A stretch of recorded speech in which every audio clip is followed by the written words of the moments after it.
Hello and welcome everybody to a brand new video from a Russian citizen bringing you the real news of what is going on in Russia today.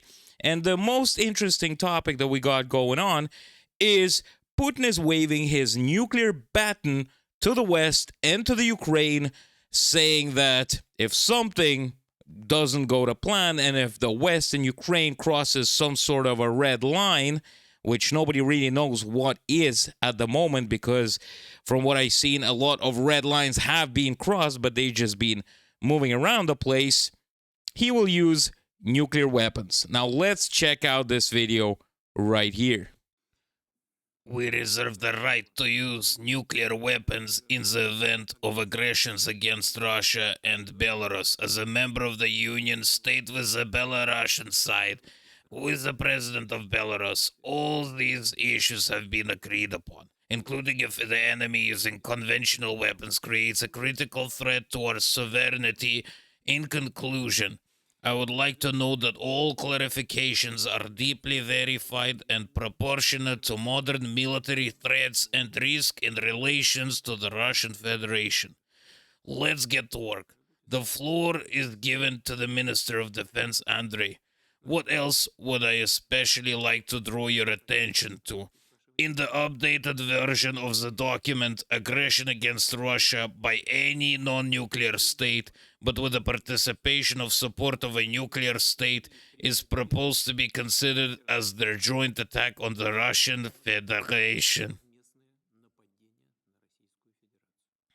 So basically what he is saying right here is that if there is any sorts of aggression happening towards Russia or Belarus, Russia will be using nuclear weapons against the West. The biggest problem is that he forgot to mention that the rocket testing that he was doing didn't really go as he planned, because that rocket didn't even fly anywhere. It just exploded, which is a huge embarrassment to Russia, and no coverage has been done by the media inside of Russia. So basically, all right, imagine this. You got a real nuclear threat from the West, the evil West, as the Russian government says. And you need to retaliate somehow, because during the Cold War, you remember, guys, the arsenals were being built in the US, in Russia, so that if one of the country launches a nuclear missile, the other one is going to launch it as well, and there's going to be no winners. Well, the thing is, Russia probably wouldn't be able to do it because their rockets don't even fly. And the answer to this is very simple.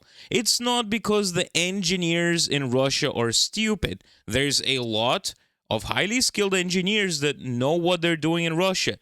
But the biggest problem is the corruption. And the corruption made it that way so that nothing works in Russia. You look at the automotive industry, you got the Lada, which is absolutely crap.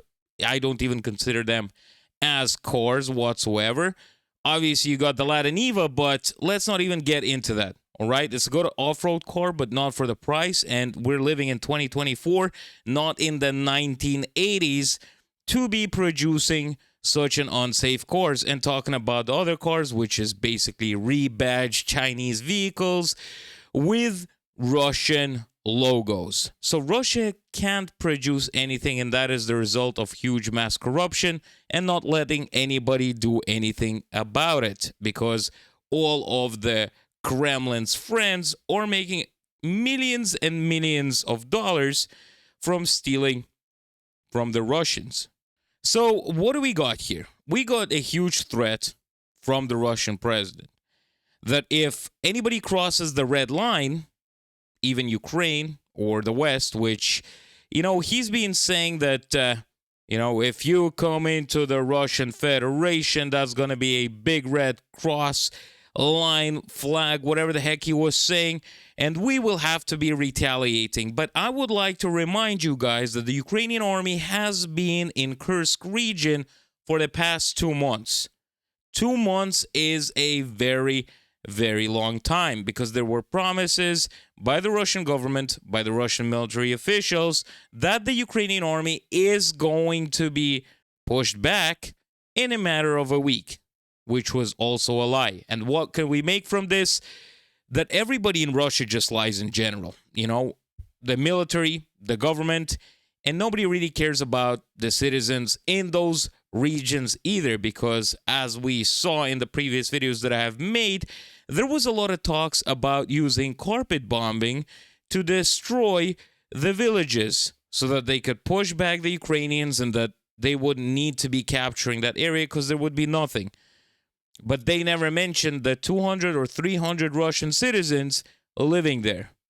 Absolutely unbelievable, and this is just the reality of what is going on in Russia right now. Now, let's get to the next news. And this is very, very crazy. I mean, you talk about, taking away freedom of speech in Russia, putting people in prisons for many years if they got different opinions than the government. But a bill banning child-free propaganda has been introduced to the State Duma. And you might be wondering, Ivan, what the heck are you talking about? Child-free propaganda is what the Russian government is saying that it's okay to live without a child, without, so that you could live your own life and you don't need to have a child. And, there's nothing wrong with that. There's probably a lot of people that might not want to have kids, but it's their own right. They could do whatever the heck they want with their lives. They're proposed to equate the propaganda of refusal to have children with the propaganda of non-traditional relationships, with fines from $500 to $50,000 or arrest up to 15 days with deportation of foreigners. So if you're a foreigner living in Russia and you propagandize, basically say that it's okay to live without having children, you can get deported. And 169 deputies have signed the bill. Earlier, it became known that propaganda of the refusal to have children will be prohibited on the internet, in the media, in films, and in advertising.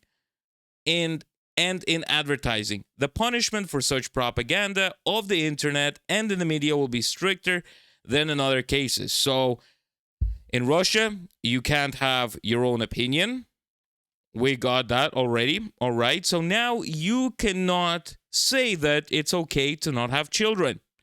I'm a type of person that wants to have kids, but there's probably a lot of people that might not want to have kids. And there's absolutely no problem with that. Everybody has their own mind, their own opinion, and their own life. So they could decide whatever the heck they want. And they could even talk about it, right, on the internet and what so not. But Russia is saying, no, we don't have enough citizens now because we have sent them all to the meat grinders. So we need more children that we can go and send to the front line. So don't be propaganding the fact that it's okay to live without children, because it might be okay for you to live without children, but it's not okay for us to live without children, because we need all of your children to send them over to the front line. And that is basically what is happening in Russia right now with the war between Russia and Ukraine. Now, let's get to the next topic, which is just, I don't even know how to comment on this, but let's just check out the video first. Oh, here's the answer to the question. Why do we have bad demographics? Someone says because our mortgage is now 22% and because our apartments cost a fortune. Please. In Donetsk, in Makivka, apartments are inexpensive. They're well up to 100,000 rubles per square meter. Excellent apartments, Rasul. And I'm not kidding at all. And in general, there are enough places in Russia except Moscow. So, as you have seen from the previous topic I was just discussing about the propaganda of being child-free, obviously they want to bump up the demographics. But a lot of Russian citizens are saying, look, our mortgage interest rates is like 20 to 25%. How are we able to have a child if we're not able to afford an apartment or a house in Russia? And this guy is just like, you know what? you can go to Donetsk and Makeyevka and buy yourself an apartment or a house, and that it is up to $1,000 per square meter to buy an apartment or a house. But oh my God, this isn't even Russia, though. You know, I mean, yes, the Russian government has said that, we're taking you in, you're Russia, blah, blah, blah. But Russians still do realize that this is not true, and that is why the prices are so cheap. This is basically selling people houses or apartments literally on the battle zone, where in fact, when the whole war is over, those lands are going to be given back to Ukraine, and those families that want to start up a new life with their children will be homeless because nobody asked about this question. Somebody used to live in those areas in Donetsk that have run away over to Ukraine because they don't want to be living in the Russian Federation. And they basically lost all of it. It was their houses, it was their apartments, their belongings, and now they're selling that to Russians. Can you imagine this? And people who were actually living in Donetsk and lost their houses, they didn't get them fixed up and they didn't get them for free. They also will have to be buying them back. Oh my God, I don't understand Russia at all. And the people, there's going to be people who are going to be buying properties in Donetsk, right? They're going to be buying them, and then they're going to be crying about it after. Some people are just, I don't even know what to say. This is crazy. You got to be one of the stupidest people in the world to be buying apartments in Donetsk. Who the heck does that? Probably ultra Z patriots that only watch Solovyov and the first channel in Russia that are completely brainwashed and zombified to be doing such a thing. So if $100,000 is not enough for an apartment in Moscow, then pay $50,000 to buy an apartment with blood. Surely everyone can find, right? Unbelievable. Unbelievable. And before we get to the next topic, a lot of you guys were asking me. And first of all, this could have been a big advertisement integration for anybody of you who have a company. But today I'm going to be talking about my second channel that I've been starting up. There's no videos there yet, but there is going to be videos coming out this week, which are going to be quite interesting. It is called Sanctioned Drive. The links are going to be in the description. For all of you guys who've missed the automotive content coming out from me, I thought it's a great idea to split it into different channels, so you guys are going to be able to watch car stuff if you like, and the interesting news from Russia, and some traveling around the place on this channel right here. Now let's get to the next topic. Schools in Russia. Right? Schools in Russia, you would be thinking that they would try to teach you how to be a good person, how to be a good kid. But there are scripts in Russian schools right now to teach them some patriotic lessons. And this is one of those patriotic scripts in one of the Russian schools dedicated to Teachers' Day. Let's read this out. So here we got the lesson script, and this is what is interesting to us. Part 1, motivational. Teacher. Dear children, before we begin our conversation dedicated to Teachers' Day, let's remember what is the significant about today. What important event took place in our country in September 30th, 2022. And the students obviously have to answer to that. And the teacher will say, that's right, exactly 2 years ago, as a result of a referendum, the Donetsk and Lugansk people, Republic, Zaporozhye and Kherson regions were reunited with the Russian Federation. Residents of Donbas, Zaporozhye and Kherson regions are practically unanimously voted to join the Russian Federation. This day is a symbol of the restoration of historical justice for our entire country, the return of the original Russian lands, and the inviolability of our country's sovereignty. Millions of people who have passionately loved Russia, who have gone through difficult trials but have preserved their native language and traditional Russian values, have become a part of the large and friendly Russian family. And this is what is said in the patriotic lessons in Russia. But none of those teachers are asking the children the question, why do thousands of schools in Donbass needs to be rebuilt? Nobody is talking about that. Nobody is saying, was it peaceful or what was going on?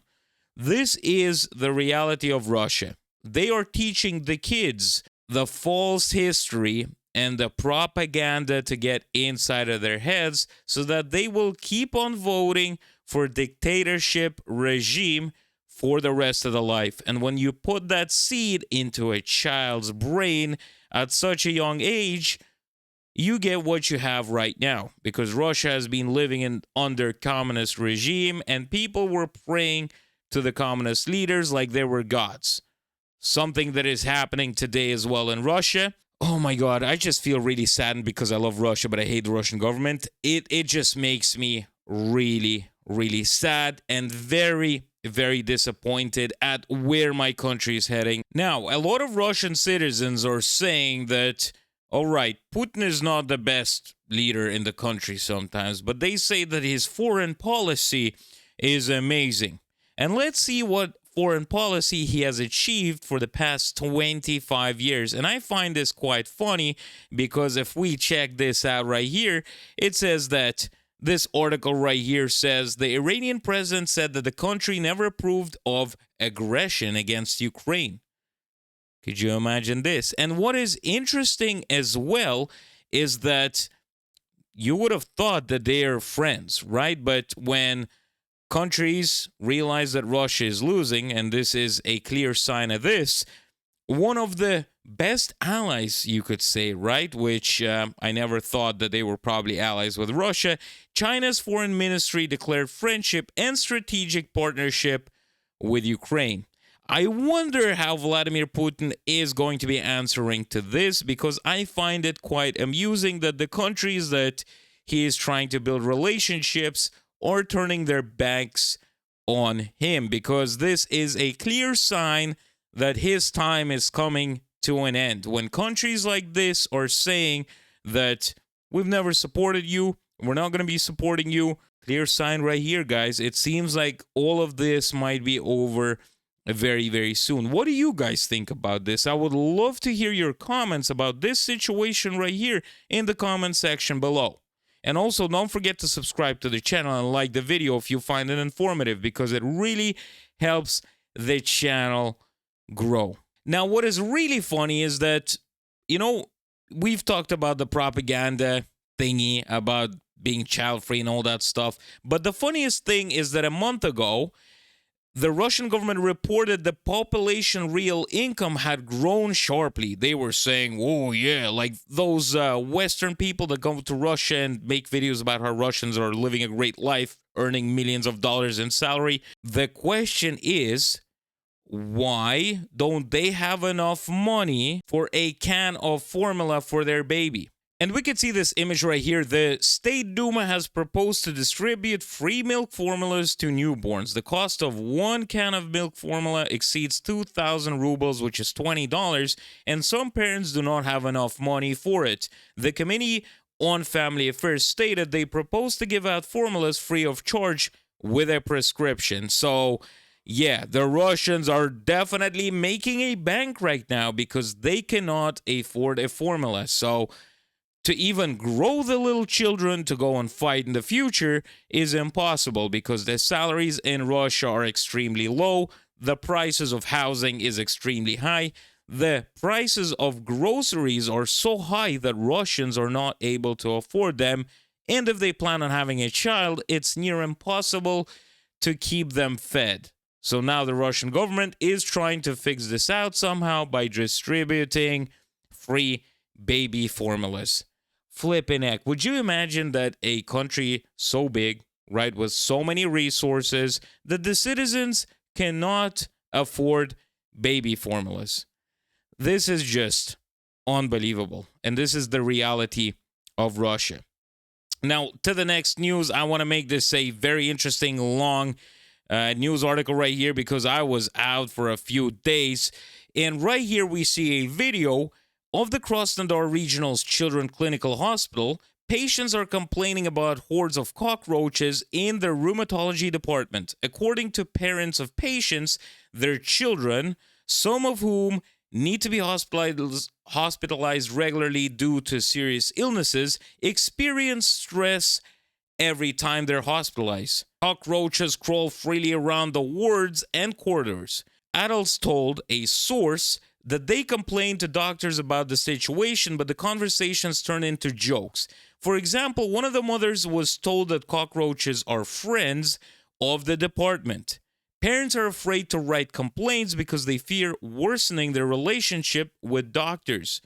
I quote, "We and our children depend on them, and no one wants to spoil the relationship with the doctor." The mother of one of the children in the department told. Can you imagine this? So the Russian citizens are afraid to tell the doctors or complain to the right committees or the right organizations about anti-sanitary conditions in a children's hospital because that might worsen their relationship with a doctor and their child might not get the right treatment. What the heck is going on, guys? This is, and a lot of people are telling me, oh yeah, Ivan, you're lying. Russian hospitals are great. Look at this video right here. And this is not even talking about adults hospital. We're talking about children's hospital. Children's with cockroaches. You're going to give them more diseases bringing them over there. This is unbelievable. Unsanitary conditions with children. Have you guys seen a hospital like that in a developed country like the States or any European countries? Please tell me in the comment section below because I find it absolutely crazy. But we got another hospital.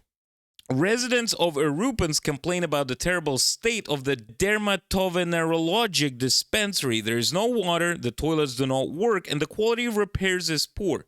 Local activist Svetlana Koperskova wrote about the state of the inpatient clinic on her social networks. According to her, the walls of the building are in terrible conditions. Water does not flow from the taps, and notice, not working is stuck on the toilet. The patients of the dispensary cannot wash their hands and are forced to go to the toilet, which is located outside. Locals also criticize the general condition of the building on social networks. This is what Svetlana wrote on her social networks. Where's the Irupinsk administration looking? Don't you know what is going on here? They probably do know what's going on there, but this is mass corruption going over here, where people, when they go to hospital to get treatments, cannot wash their hands and have to go and take a poop in a flippin' bush outside of the hospital. Oh my God. And after that, I see a bunch of videos of people saying how amazing life in Russia is. And you just see the reality like this. And I just feel extremely sad for the people. I feel extremely sad. And the only way to fix this is to get rid of those crony crooks from the Kremlin and make Russia a better country, you know, and get rid of it, make it democratic, make sure that a president cannot be there for more than one term and make it more democratic, get rid of the corruption, make hospitals amazing, make the police force great to actually work for the citizens and not for the government. And now what's really interesting, which I found out, is I'm actually an Apple user myself. You know, I edit the videos in a MacBook. I use an iPhone regularly. But I found this interesting because Apple removed 98 VPN apps from the Russian App Store. Can you imagine this?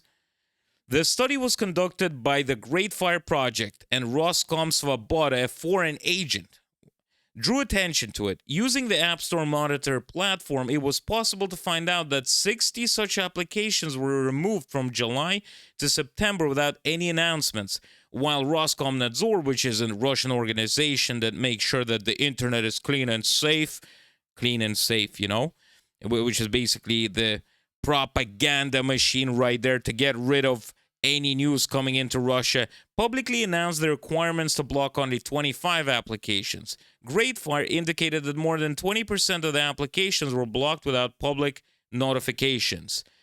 So Apple is actually helping Russia to censor Russian citizens so that they would not be able to use Instagram, Facebook, or any other websites that you can only access through VPN. What is Apple doing? Are you guys out of your mind? Why are you helping out the Russian government?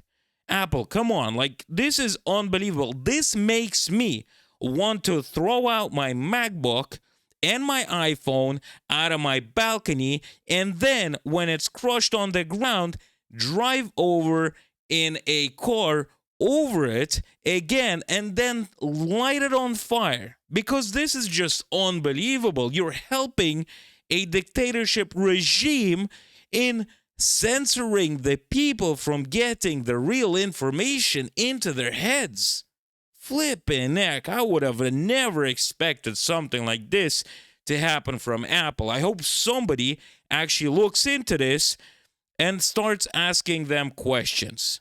Now, thank you very much for watching this video, and I'm sorry that I got a bit angry here, but I just find it unbelievable on what is actually happening, and with all the news coming to me, it just makes me sad and angry at the same time.